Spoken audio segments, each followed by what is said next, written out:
हरि ओम। द्विसप्ततितमोऽध्यायः।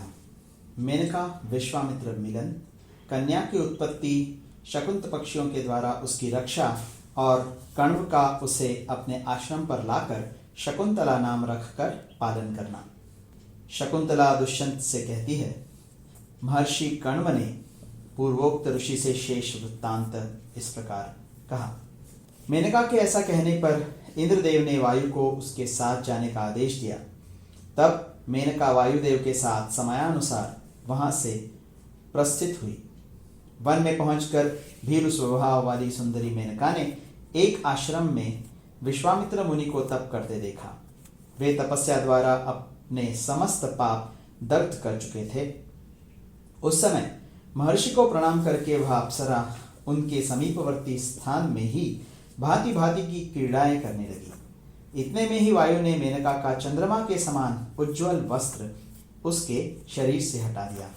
यह देख सुंदरी मेनका लजा कर वायुदेव को कोसती एवं मुस्कुराती हुई सी वह वस्त्र लेने की इच्छा से तुरंत ही उस स्थान की ओर दौड़ी गई जहां वह गिरा था। अग्नि के समान तेजस्वी महर्षि विश्वामित्र के देखते देखते वहां यह घटना घटित हुई। वह निंद्य सुंदरी विषम परिस्थिति में पड़ गई थी और घबराकर वस्त्र लेने की इच्छा कर रही थी। उसका रूप सौंदर्य अवर्णनीय था, तरुणावस्था भी अद्भुत थी। उस सुंदरी अप्सरा को मुनिवर विश्वामित्र ने वहां नंगी देख लिया। उसके रूप और गुणों को देखते ही विप्रवर विश्वामित्र काम के अधीन हो गए। संपर्क में आने के कारण मेनका में उनका अनुराग हो गया। उन्होंने मेनका को अपने निकट आने का निमंत्रण दिया। अनिंद्य सुंदरी मेनका तो यह चाहती ही थी। उनसे संबंध स्थापित करने के लिए वह राजी हो गई। तदनंतर वे दोनों वहां सुदीर्घ काल तक इच्छानुसार विहार तथा रमण करते रहे। वह महान काल उन्हें एक दिन के समान प्रतीत हुआ।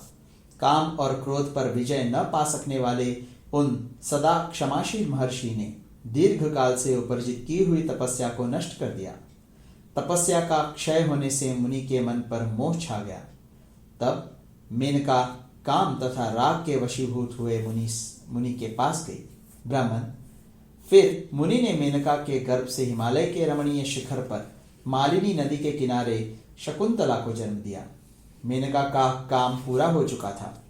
वह उस नवजात गर्भ को मालिनी के तट पर छोड़कर तुरंत इंद्रलोक को चली गई। सिंह और व्याघ्रों से भरे हुए निर्जन वन में उस शिशु को सोते देख शकुंतो मतलब पक्षियों ने उसे सब ओर से पंखों द्वारा ढक लिया, जिससे कच्चे मांस खाने वाले गीध आदि जीव वन में इस कन्या की हिंसा न कर सकें। इस प्रकार वहां शकुंत ही मेनका कुमारी की रक्षा कर रहे थे। उसी समय आचमन करने के लिए जब मैं मालिनी तट पर गया तो देखा यह रमणीय निर्जन वन में पक्षियों से घिरी हुई सो रही है। मुझे देखते ही वे सब मधुरभाषी पक्षी मेरे पैरों पर गिर गए और सुंदर वाणी में इस प्रकार कहने लगे।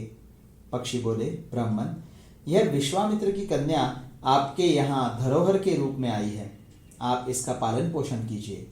कौशिकी के तट पर गए हुए आपके सखा विश्वामित्र काम और क्रोध को नहीं जीत सके थे। आप दयालु हैं, इसलिए उनकी पुत्री का पालन कीजिए। इस प्रकार पक्षियों ने कहा। कण्व मुनि कहते हैं, ब्राह्मण, मैं समस्त प्राणियों की बोली समझता हूँ और सब जीवों के प्रति दयाभाव रखता हूँ। अतः उस निर्जन महावन में पक्षियों से घिरी हुई उस कन्या को वहां से लाकर मैंने इसे अपनी पुत्री के पद पर प्रतिष्ठित किया। जो गर्भाधान के द्वारा शरीर का निर्माण करता है, जो अभयदान देकर प्राणों की रक्षा करता है और जिसका अन्न भोजन किया जाता है, धर्मशास्त्र में क्रमशः ये तीनों पुरुष पिता कहे गए हैं। निर्जन वन में इसे शकुंतों ने घेर रखा था, इसलिए शकुंतान लाति रक्षकत्वेन गृह्णाति। इस व्युत्पत्ति के अनुसार इस कन्या का नाम मैंने शकुंतला रख दिया। ब्राह्मण, इस प्रकार शकुंतला मेरी बेटी हुई। आप यह जान ले, प्रशंसनीय शील स्वभाव वाली शकुंतला भी मुझे अपना पिता मानती है। शकुंतला कहती है, राजन, उन महर्षि के पूछने पर पिता कण्व ने मेरे जन्म का यह वृत्तांत उन्हें बताया था। इस तरह आप मुझे कण्व की ही पुत्री समझिए। मैं अपने जन्मदाता पिता को तो जानती नहीं, कण्व को ही पिता मानती हूँ। महाराज, इस प्रकार जो वृत्तांत मैंने सुन रखा था वह सब आपको बता दिया। इस प्रकार श्री महाभारत आदि पर्व के अंतर्गत संभव पर्व में शकुंतलोपाख्यान विषयक 72वां अध्याय पूरा हुआ।